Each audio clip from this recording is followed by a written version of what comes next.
Amis photographes, bonjour et bienvenue dans ce nouveau tuto. Voici le deuxième tuto d'une série de 3 consacrée à une initiation à la photo noir et blanc d'un point de vue technique mais aussi esthétique.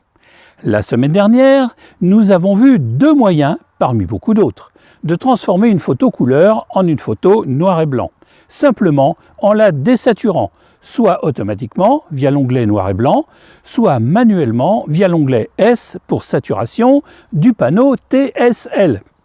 Tu as observé à cette occasion qu'une fois désaturées, les couleurs d'origine étaient rendues par des valeurs différentes de gris. Un rouge par exemple devient un gris plus foncé que celui d'un vert désaturé. Eh bien, nous pouvons utiliser cette propriété à notre profit, non pas avec la saturation, mais avec la luminance, en éclaircissant ou en fonçant plus ou moins les zones colorées d'une image. Reprenons par exemple la photo utilisée la semaine dernière. Je la désature en cliquant sur la mention noir et blanc des réglages de base dans Lightroom. Mais les valeurs de gris rendues ne me plaisent pas. Pour tout dire, je trouve que cette image est fade. Le ciel est sans intérêt et la chapelle n'est pas assez mise en valeur.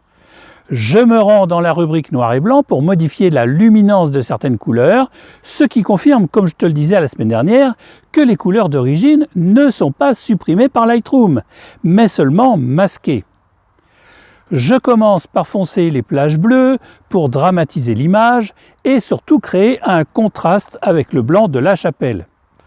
Puis je m'occupe des valeurs des fleurs et de la rocaille afin de garder de la matière sans pour autant trop attirer l'œil. Un peu moins de lumière dans le vert, à peine plus dans le jaune et un peu plus de lumière dans l'orange. Je vais ajouter un peu de contraste et de texture et voilà une image qui, finalement, ressemble davantage à celle que je voulais montrer au moment du déclenchement. Du temps de l'argentique, avec un film noir et blanc, on interposait devant l'objectif un filtre coloré qui agissait un peu de la même façon et dont le plus connu est le filtre rouge pour bloquer le bleu du ciel. Certains appareils numériques permettent de photographier directement en noir et blanc et d'utiliser des filtres pour varier les effets. Personnellement, je ne suis pas un grand fan de cette façon de faire.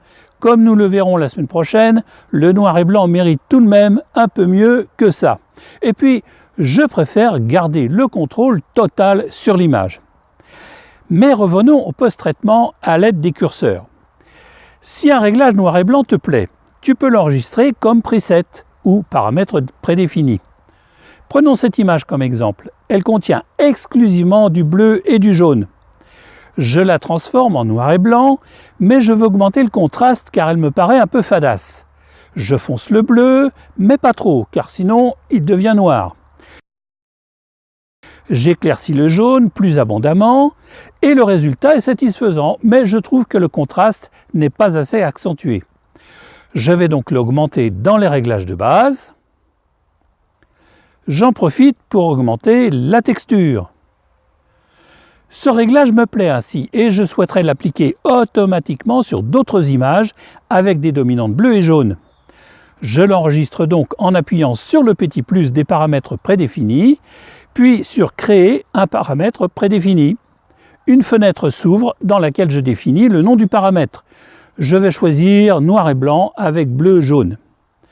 Je laisse tous les autres réglages par défaut, puis je clique sur Créer. Vérifions. Je choisis une autre photo avec du bleu et du jaune. Puis je clique sur mon paramètre défini noir et blanc avec bleu-jaune, rangé dans le groupe paramètres prédéfinis de l'utilisateur. La photo est instantanément modifiée en noir et blanc avec les réglages précédents. Il y a bien d'autres façons de transformer des photos couleurs en noir et blanc. Chaque technique sera plutôt adaptée à telle ou telle image pour obtenir le résultat souhaité. Nous avons vu que généralement, c'est le contraste que l'on recherchait. Dans le prochain tuto de cette mini-série, nous nous attacherons davantage à l'aspect esthétique des photos noir et blanc et aux bonnes pratiques qui les concernent.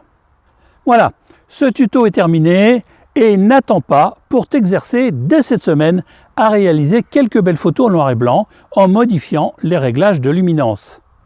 Si tu utilises Lightroom, je te rappelle cette petite astuce qui consiste à t'exercer sur des copies virtuelles pour pouvoir comparer le résultat avec la photo originale. Si tu as aimé ce tuto, pense à le partager, mais aussi à faire part de ton expérience dans ce domaine dans les commentaires. Et si tu rejoins cette chaîne, n'oublie pas de télécharger les 2 guides gratuits dont tu trouveras le lien dans la description de cette vidéo.